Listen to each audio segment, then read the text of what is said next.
अब नेक्स्ट हमारे जो गेस्ट स्पीकर हैं वो इंडस्ट्री से हैं and they will present on the topic of role of agri-tourism in ginger cultivation in Pakistan. For that, I would like to invite CEO Agri-Tourism Development Corporation of Pakistan, Mr. Tariq Tanveer. बिस्मिल्लाहिर्रहमानिर्रहीम। अस्सलाम वालेकुम तमाम दोस्तों। Agree tourism में भी आज कोई लगे कि कुछ लोगों के लिए नया आइडिया होगा, बच्चे भी बैठे हैं यहाँ पे। सर, पाकिस्तान को 76 साल हो गए हमारा जो ज़रूरी सफ़र था, लेकिन अनफॉर्चुनेट हम अपने किसान को माशी तौर पर मजबूत नहीं कर सके और ना हम जो है ना उसको इज्जत दे सके। बहुत से लोग मुझे पूछते हैं कि एग्री टूरिज्म का आइडिया कितना पोटेंशियल है पाकिस्तान में। सर, पाकिस्तान एक एग्रीकल्चर मुल्क है। हम कहते हैं कि हम $4.5 अरब का तेल मंगवा के बाहर से खा जाते हैं। पाकिस्तान एक एग्रीकल्चर मुल्क है, लेकिन हम $600 मिलियन की चाय पी जाते हैं, जबकि हमारे पास 1.5 लाख एकड़ रकबा जो है ना चाय के लिए बिल्कुल फिट है कि हम चाय उगा सकते हैं। हम कोई 1 लाख टन ये जो अदरक है $85 मिलियन अभी हम पढ़ रहे थे, इससे ज़्यादा का अदरक खा जाते हैं और हम एक एग्रीकल्चर मुल्क हैं कि हमने सिर्फ अदरक खाना ही सीखा था, क्या उगाना क्यों नहीं सीख सके हम। तो किसान को माशी तौर पर मजबूत करना ये वक्त की बहुत अहम ज़रूरत है कि हमने देखना है कि हम किसान के लिए कुछ ऐसे आइडियाज़ शेयर कर सकें, कुछ ऐसी उसको टेक्नोलॉजी भी साथ साथ दे सकें, टेक्नोलॉजी साथ आइडिया कि अपनी इनकम को बढ़ा सके, अपने फार्म की इनकम को बढ़ा सके। तो किसान की इनकम को मंथली के ऊपर लेके आना ये एक बहुत बड़ा चैलेंज है सर, कि किसान को इनकम उस वक्त आती है जब उसका फल लगता है, साल के बाद सब्जी आती है 3 माह के बाद, और बाकी इसी तरह फसलें आती हैं, तब उसके पास पैसे आते हैं, बाकी टाइम में उसके अखराजात है उसको भी मीट करना है। तो ये एक आइडिया एग्री टूरिज्म का आइडिया खुल के सामने आया। अभी मैं 2023 की रिपोर्ट पढ़ रहा था, कोविड के बाद अमेरिका ने $8.5 बिलियन की यानी $8.5 करोड़ की उन्होंने सिर्फ एग्री टूरिज्म इंडस्ट्री से उन्होंने अपनी जीडीपी का इसमें इंजेक्ट किया है पैसा।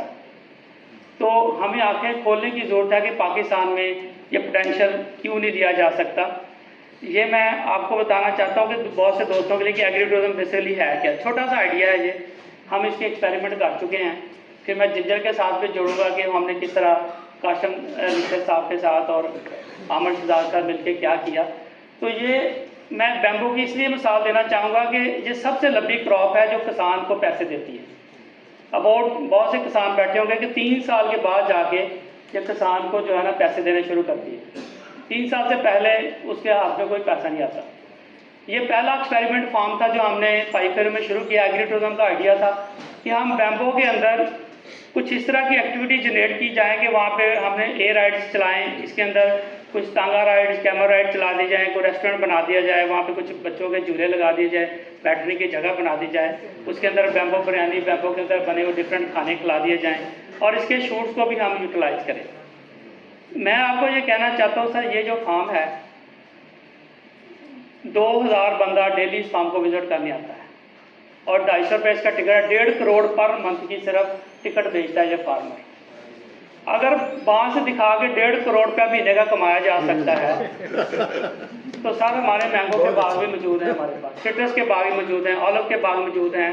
कौन सी फसल, कौन सी ऐसी नेमत है जो अल्लाह ताला ने इस प्लेनेट में पाकिस्तान को नहीं दी, जिसको दिखा के we built the agro tourism industry in Pakistan, जिससे किसान की सांस थोड़ी सी तो निकल सके कि वो फसलों के साथ कुछ ऐसी आइडियाज़ लगा के पैसे कमा सके।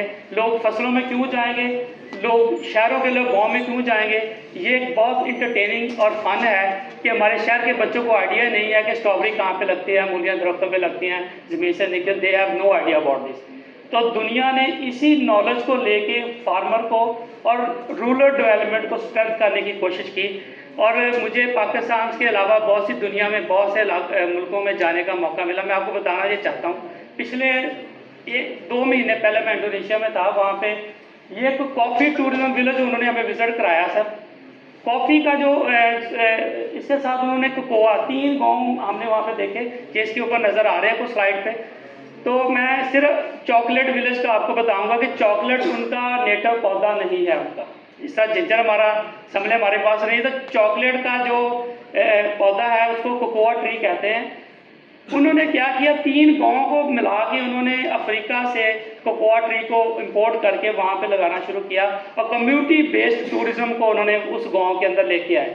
गवर्नमेंट ने क्या किया, उनको कहा आप कोकोआ उगाएंगे तो आपसे फ्रूट जो है इसकी प्रोसेसिंग यूनिट हम इसी गांव के अंदर लगाएंगे, इसकी फैक्ट्री लगेगी और चॉकलेट डेवलप करेंगे। उन्होंने चॉकलेट टूरिज्म विलेज जो था उन्होंने वहाँ पे बनाया। अभी सर $1 बिलियन की इंडस्ट्री वहाँ पे, लोग ऐसे वहाँ से चॉकलेट लेके जाते हैं जैसे मुफ्त में मिल रही होती है। गोरे आते हैं वहाँ पे, नाइट स्टे करते हैं, चॉकलेट के खाने खाते हैं। तो सर अल्लाह ने तो हमें, अगर हम देखें तो सिट्रस के हवाले से सरगोदा, खजूर के हवाले से शक्कर हमारा है, इसी तरह आप जाएँ तो कोई ऐसी जगह नहीं है जिसको हमें नवाजा नहीं है, जस्ट हमें ब्रांडिंग की जरूरत थी।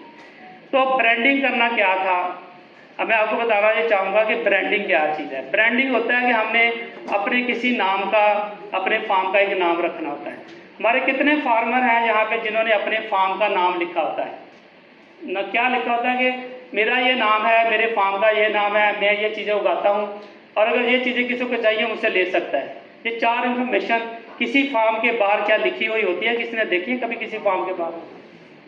सर अगर शहर में एक खोखा होता है जिसके ऊपर पान बिकता है तो उसको भी उन्होंने पप्पू पान शॉप या उसका कोई मदीना पान शॉप या वट एवर कोई नाम लिखा होता है।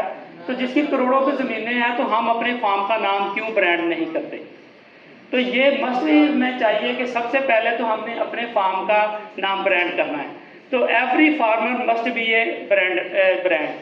Agree tourism development corporation Pakistan इस तरह के आइडियाज़ में पिछले को 25-30 सालों से हम काम कर रहे थे कि हमने फार्मर को आइडियाज़ देने हैं और अल्हम्दुलिल्लाह हमने इस तरह के फेस्टिवल्स, नेशनल डेज, ये जो अभी आप देख रहे हैं स्लाइड्स के ऊपर, कि हमने फिर मुख्तलिफ गाँव ब्रांड करने शुरू किए पाकिस्तान के अंदर और हमने उनको वैल्यूडेशन के ऊपर लेके गए। सबसे बड़ी बात थी कि फार्मर की बहुत सी प्रोड्यूस जो विजिटर्स आते थे वो वहाँ से खरीद के लेके जाते थे और हमने वहाँ पे फेस्टिवल्स करने शुरू किए कि हम लोगों को वहाँ पे बुलाएं।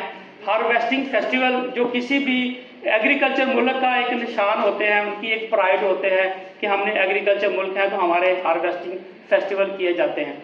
हार्वेस्टिंग फेस्टिवल बेसिकली अल्लाह ताला का एक शुक्र अदा करने का नाम है कि जब हम कोई भी चीज़ हार्वेस्ट करें तो उस रब्बे ज़ात का शुक्र अदा करें कि उसने धरती से हमारा रिज़्क पैदा किया, उसको खुशी के साथ, जॉय के साथ, क्योंकि ज़िंदा कौमें हमेशा जो होती हैं ना वो सेलिब्रेशंस करती हैं अपने प्राइड के साथ जो भी वो उगाते हैं। तो मेरा ख्याल है कि ये एग्रीकल्चर मुल्क में ये पहली दफ़ा था कि हमने एग्रीकल्चर इवेंट्स जो थे, कभी हम ऑलिव फेस्टिवल कर रहे होते थे, कभी हम जो है ना वीट हार्वेस्ट, जैसे हमारे फोर फादर भी थे, जब बैसाखी मेला होता था वो भी बेसिकली वीट की हार्वेस्टिंग को सेलिब्रेशन का एक नाम था। तो ये 4-5 काम जो हमने शुरू किए कि हमने कुछ भी जो था उसको लेके गया कि हमने कोई चीज़ ज़ाया नहीं होने जाने, nothing is waste in agriculture. हमने फिर फार्मर को बताया कि हमने किस तरह वेस्ट को वैल्यू में लेके जाना है। ये 4-5 चीज़ें शुरू की और आज अल्हम्दुलिल्लाह मैं आपको थोड़ी सक्सेस स्टोरी बताना चाहूँगा। ये पहला एप्रिकॉट टूरिज्म विलेज हमने सर डेवलप कर लिया। ये कोई एक गांव था शिगर के पास गिलगित बल्तिस्तान में। यहाँ पे हमने खुबानी जो थी वो टके टोकरी थी, हमने वहाँ पे यूनिट लगाया। इसको हमारी ऑर्गेनाइजेशन ने वहाँ पे इसको हमने ट्राई करना, इसका जैम बनाना, स्क्वाश बनाना, इसके डिफरेंट प्रोडक्ट्स बनाने वहाँ पे शुरू किए और वहाँ पे टूरिज्म के साथ डेवलप करने के लिए वहाँ पे हमने एप्रिकॉट फेस्टिवल भी स्टार्ट किए। इस साल वहाँ पे कोई चौथा हमने एप्रिकॉट फेस्टिवल किया। 50 के करीब डिफरेंट इंटरनेशनल टूरिस्ट भी आए हुए थे और उनकी आपस में लोगों ने वहाँ से डायरेक्ट फ्रॉम द फार्म और डायरेक्ट टू कंज्यूमर चीज़ें बेचनी शुरू कर दी और इसका हमने फिर कौमी दिन भी एक डिक्लेयर किया।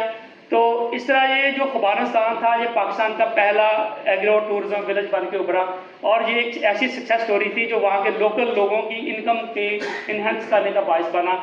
तो ये इसी से फिर हम आगे चलते गए और बहुत सी चीज़ें बनती गई।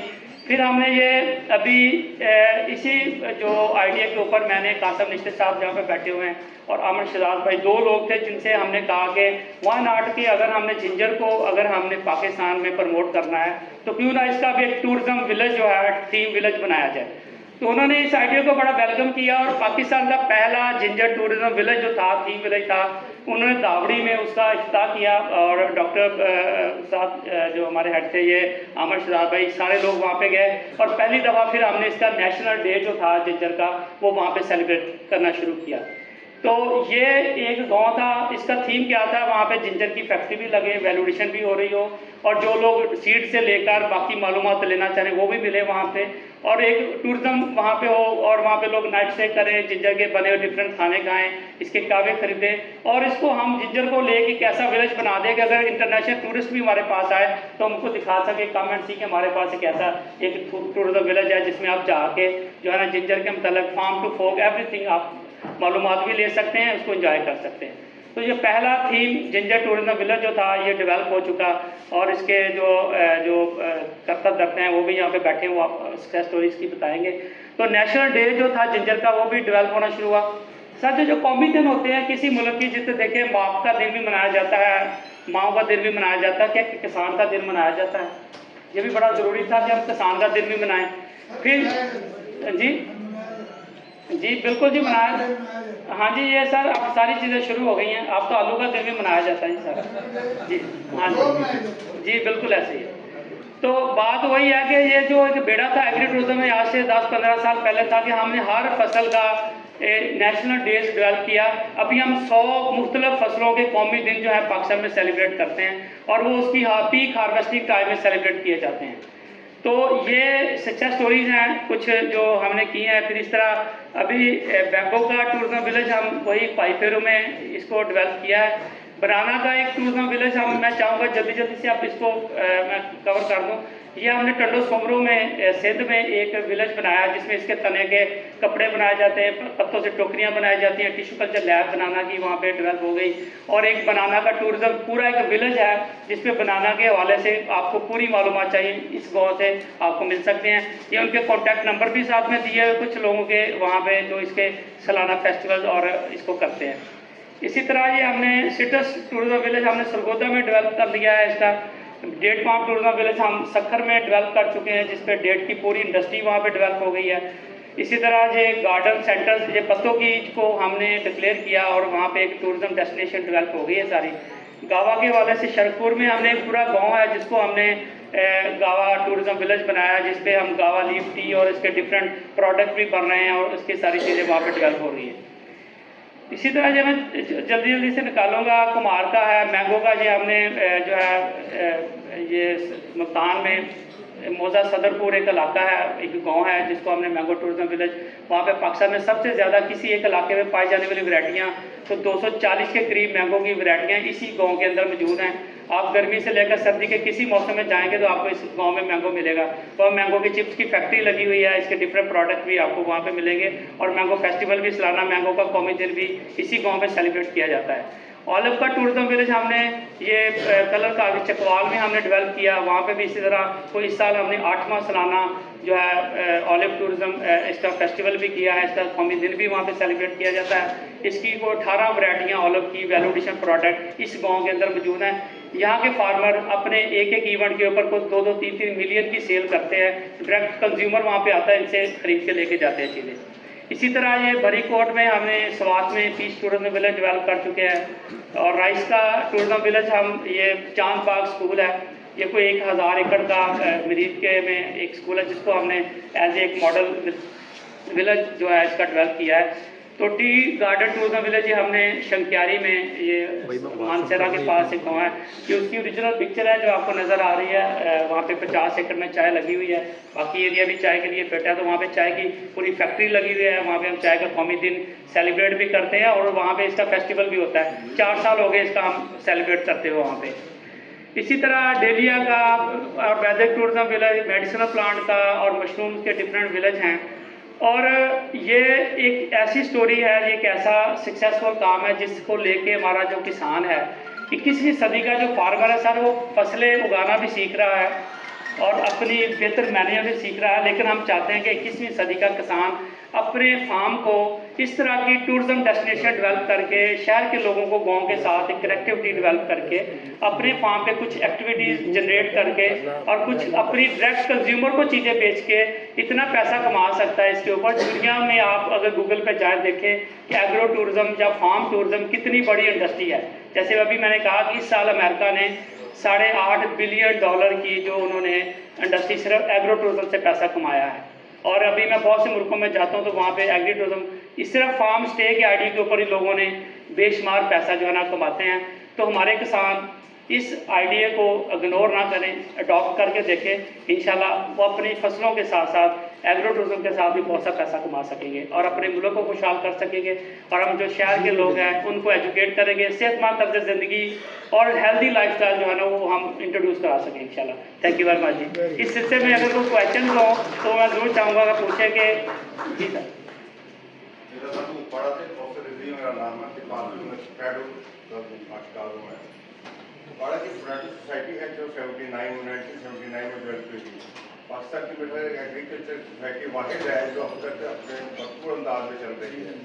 अगर आप उनके सोसाइटीज़ को भी इन्वॉल्व करें अपने साथ, और बड़ा आपके इल्म में है कि एक बड़ा पोटेंशियल इलाका है जो काश्तकारी पॉइंट से है, तो वहाँ भी काश्तकार को जिंजर के मुताबिक अभी तक किसी ने टच नहीं किया था। मुझे विकास ये है सोसाइटी के डायरेक्टर साहब किसी करते हैं, मैं उसका मेम्बर हूँ। सोसाइटी के लिए उपाड़ा में इस काम को शुरू किया जाए तो मेरा हज काम है। मैं सर इसका बताना चाहूँगा कि मकसूद जाट साहब हमारे पुराने दोस्तों में से हैं। इनके जो जब हमने आलू का कौमी दिन का जब मैंने चौधरी साहब को कॉल की कि चौधरी साहब हम पाकिस्तान में आलू का कौमी दिन सेलिब्रेट करना चाहते हैं, तो आप चूँकि आलू के पाकिस्तान में सबसे बड़े स्टेक होल्डर हैं तो हम चाहेंगे कि आप इसका दिन जो है ना फिक्स करें। तो ही इज़ वेरी काइंड। उन्होंने फिर फरवरी का कुछ दिन उन्होंने हमें बताया और उससे हम फिर फेस्टिवल शुरू किए। सर इनसे पूछेंगे आलू के जितने भी मेले हुए एग्री टूरिज्म आपके साथ ही और हम आपकी सोसाइटी में हमारा हिस्सा है जिंजर के हवाले से जी। जिंजर के हवाले से जी पहला कासम निश्चित साहब और आमिर शहजाद साहब ने पहला first ever ginger tourism village इन्होंने बना दिया। कौमी दिन होता है तो आप उठे तो आप ही के साथ भी इसी तरह इंशाल्लाह वो भी करेंगे जी sir. Sir my name is Adeel and I am from IBA Karachi. तो सर जो आपने एग्रो टूरिज्म का बताया, we are following you for 7-8 months before. It's a very good concept. Pakistan में तो ये नहीं है, इंटरनेशनली तो ये इट इज़ वेरी कॉमन। तो व्हाई नॉट आपके प्राइवेट पार्टनरशिप्स को क्यों नहीं इसमें इन्वॉल्व कर रहे हैं? तो प्राइवेट पार्टनरशिप इसके अंदर इन्वॉल्व है। कराची के अंदर तो हमारे पास हम तो तरसते ही हैं कि हमें कोई फार्म मिल जाए, या हम तो फार्म हाउस पे जाते हैं अपनी पिकनिक मनाने के लिए, वहाँ पे तो सिर्फ स्विमिंग पूल करके आ जाते हैं। तो दैट इज़ द कराची में तो आपको ये आराम से तो वहाँ पे इन्वेस्टर्स मिल जाएंगे, वहाँ पे बहुत सारी चीज़ें आपको मिल जाएंगी। तो व्हाई नॉट यू प्रिपेयर कि आप कराची की तरफ आए, वहाँ पे इस तरह का कोई काम कर सकें? देव भाई थैंक यू वेरी मच। क्योंकि आपको पता ही वाई नॉट का जो लफ्ज़ यूज़ किया ना आपने, इसलिए आपको पता नहीं है। गारों में हमने कराची का बहुत बड़ा एग्रो टूरिज्म फार्म बनाया हुआ है। वहाँ पे लोग आते हैं, इवेंट्स होते हैं, सब्जियाँ पिक करते हैं, ब्रोकली या गारों में जी गारों में। वो मैं आपको आइडिया मैं उसका एड्रेस भी देता हूँ इस पर, क्योंकि ये आज का काम बहुत थोड़ा था। जितना आप 30 सालों में काम कर सके वो तो प्रेजेंट ही नहीं किया जा सकता। लेकिन हम चाहेंगे कि अभी हम एक चैम्बर भी एग्रो टूरिज्म का बनाने जा रहे हैं, जिसमें हम पूरे पाकिस्तान के एग्रो टूरिज्म फार्म को जोड़ रहे हैं आपस में। जैसे एयरबीएनबी का ऐप है उसी तरह हम सारे फार्म्स को है उसके ऊपर जोड़ देंगे, और जो लोग भी ऑफर करेंगे अपने फार्म के ऊपर विजिटर्स को अलाउ करेंगे, हम उसको भी अपने उसी चैम्बर की वेबसाइट के ऊपर जगह पे उसको साइट दे देंगे कि आप आके वहाँ से लोगों को हम कराएंगे। क्या एक फार्म के ऊपर हम डिफरेंट चीजें लगा सकते हैं? बिल्कुल की जा सकती। देखिए विजिटर्स को आपने तो स्पेसिफिकली कर लिया ना। हाँ। ये जिंजर का हो गया, ये इसका हो गया, तो क्या कोई ऐसा फार्म हम बना सकते हैं कि जिसके ऊपर ये सारी चीजें? देखिए आप मल्टी फ्रूट ऑर्चर्ड लगाएं, राउंड द ईयर विजिटर्स आए, हर टाइम कुछ ना कुछ अवेलेबल होना चाहिए वहाँ। तो ये बिल्कुल हो सकता है। जी सर बहुत मेहरबानी डॉक्टर साहब, आपकी बहुत मेहरबानी कि आपने बहुत अच्छा ये सेमिनार किया है। मेरा नाम सूर्या जट है, मैं नैब सदर हूँ पोटैटो वेजिटेबल क्रॉप सोसाइटी में, और चेयरमैन भी हूँ पोटैटो रिसर्च डेवलपमेंट बोर्ड और ये रिसर्च डेवलपमेंट बोर्ड का भी चेयरमैन। सर एक तो जो जिंजर के बीज की बात है, सुपर कैसे होता है, तो ये मैं ज़्यादा तौर पर भी जानता हूँ। तो ये जब इम्पोर्टेड मंगवाती हैं, इम्पोर्ट करती हैं। जिंजर के इम्पोर्टर हैं लाहौर के और कराची। ये सीट के लिए वो इम्पोर्टर से लें, ये आप इम्पोर्टर से लेते हैं ना। आगे ये बड़ी दिलचस्प बात है कि जिंजर के जो ताजर हैं वो सारी ओढ़ खवातीन हैं, आम लोग कम हैं, ओढ़ खवातीन हैं। तो वो वहाँ से खरीदते हैं, उसके बाद ये रखती हैं। कहाँ रखती हैं? ये अगर उतारे में कोई खाएगा नहीं। चल गया। और दूसरी बात ये है कि बीज के लिए वहाँ से प्रयास किया जाता है। सर चल गया। 4 फूड क्रॉप हैं पाकिस्तान में, जिनके 2 का मैं चेयरमैन भी हूँ बोर्ड का। तो आपने 15 लाख एकड़ से जायद आलू रखा है, आलू का बिजनेस क्यों नहीं बनाया और मकई का क्यों नहीं बनाया? वो चर्चा आपने बनाना है सर। आप चूँकि इसके बोर्ड के चेयरमैन भी हैं और आलू पे आप पिछले 25 साल से काम कर रहे हैं, तो आपने बनाना है सर। ये 15 जनवरी जो है वो नेशनल पोटैटो डे है। जी जी ज़राई यूनिवर्सिटी हमारे साथ बाकायदा हर साल नेशनल पोटैटो डे करती है। आगे पीछे दिन कर देते हैं, कल भी था। और 30 मई जो है वर्ल्ड पोटैटो कांग्रेस में, हाँ जी जिसमें अमेरिका की असेंबली ने भी पास किया वो वर्ल्ड पोटैटो कांग्रेस, वो 30 मई है। पोटैटो ग्रोथ स्ट्रेटजी उस वर्ल्ड पोटैटो में क्या मेरे वर्ल्ड पोटैटो डे। ठीक है तो मैं सिर्फ इंतजार में ये बात कर रहा हूँ कि ठीक। 2 सर? डे हो गए, एक नेशनल हाँ जी और एक वर्ल्ड। सर, आपको एक तो 15 लाख एकड़ आलू लगता है, ज़्यादा लगता है। एक तो मिलेगा। हाँ जी ये तो चर्चा बनाएंगे सर। दूसरा मैं आपको थोड़ा बताना चाहूँगा कि वर्ल्ड के जो दिन मनाए जाते हैं दुनिया में, वो उनकी एक अपनी सिग्निफिकेंस। आपकी जगह हम भी 25 करोड़ आवाम हैं, 25 करोड़ लोग हैं, तो why not we have our own days. उन्होंने जो दिन बनाए होते हैं, किसी साइंटिस्ट का वो कॉमी उनका बर्थडे होता है जिसने उस पर काम किया होता है, या उनके किसी नेशनल हीरो का वो उनकी बर्थडे होती है जिसको लेके वो दिन को जो बनाया जाता है। लेकिन अगर हम उनके दिन मनाएंगे, इसका मतलब हम भी उनकी बर्थडे मना रहे हैं। सॉरी टू से, अगर हम अपने दिन मनाएं, अपने नेशनल लिस्ट होने का हम सबूत दें, हम अपने कौमी दिन क्यों नहीं मना सकते? तो हम सर वर्ल्ड पोटैटो डे से पहले नेशनल पोटैटो डे हमने मंजूर ऑन रिकॉर्ड करवाया। जी जी, तो मैं पोटैटो डे पहली दफा मनाया जाना है। जी जी जी 2025 में वर्ल्ड पोटैटो डे पहली दफा मनाया। हाँ जी, डॉक्टर काई साहब, मेरी सर रिक्वेस्ट होगी अयूब एग्रीकल्चर, हम एक आउटरीच प्रोग्राम था जो हमारे एक्सटेंशन डिपार्टमेंट हैं या हमारे जो इंफॉर्मेशन है मीडिया के जो हमारी डिपार्टमेंट्स हैं, कि वाई नॉट ये ऑफिशियली 100 जो नेशनल डेज हैं उसको हम एक कौमी झंडे का हिस्सा बना दें और हर वेस्ट को हम जो है ना सेलिब्रेशन करें उस कौमी दिन के हवाले से, ताकि हम इंटरनेशनल एक इम्पैक्ट क्रिएट कर सकें कि एक एग्रीकल्चर मुल्क है और अपने दिन मनाते हैं sir. Thank you very much जी, बहुत शुक्रिया जी। प्लीज तारिक तनवीर साहब का माशाल्लाह बड़ा अच्छा एक्सपीरियंस है साजिद इकबाल साहब के साथ भी।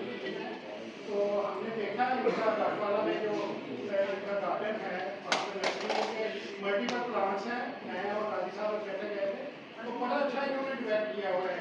और आप जो फूड मेला और बाकी जो बनाते हैं उसकी भी बहुत कदर है कि आप लोग इसमें अच्छे। Thank you very much sir. तो बड़ी अच्छी आपकी खिदमत है। लेकिन एक चीज़ मैं आप वर्ल्ड सॉइल डे, हमारा सॉइल साइंस का बहुत अच्छा एक इवेंट है, इसी तरह वर्ल्ड एनवायरनमेंट डे है, वर्ल्ड वाटर डे है, तो इसको भी आप सेलिब्रेशन करो अगर अपने गार्डन के ऊपर बनाएं किसी दिन। तो ये वर्ल्ड एनवायरनमेंट डे आता है जब भी मार्च में आता है, तो वो उसको भी बोलते हैं। वर्ल्ड सॉइल डे में 5 दिसंबर को है, वो तो गुजर गया सर इंशाल्लाह। देखिए सर, एक ऑर्गेनाइजेशन जो अपने वसाइल के ऊपर काम कर रही है, नॉट पूरी लाइफ में नॉट ए सिंगल पाई हमने किसी से ना चंदा लिया, ना हमने फंडिंग ली है, ना हमने किसी से पूरे दिन में साल में 365 दिन में मैं 300 दिन ट्रैवल करता हूँ सर पूरे पाकिस्तान। आजकल मैं एक किसान का पाकिस्तान प्रोग्राम भी करता हूँ, डिस्कवर पाकिस्तान में बहुत से लोग मुझे देखते भी होंगे, तो मेरा एक नेशनल चैनल पे एक प्रोग्राम भी आता है। तो ये एक मसरूफियत है सर। इंशाल्लाह जो भी हम करते जाएंगे, जो कर सकेंगे, इट्स माई जो है ना मेरी पूरी ट्राई होगी कि जो आपने अभी 4 दिन बनाए इसको हम अपने कैलेंडर में जरूर ऐड करेंगे इंशाल्लाह। वैसे हमारी सोसाइटी में कम जाते हैं। हाँ जी, थैंक यू वेरी मच जी, बहुत शुक्रिया।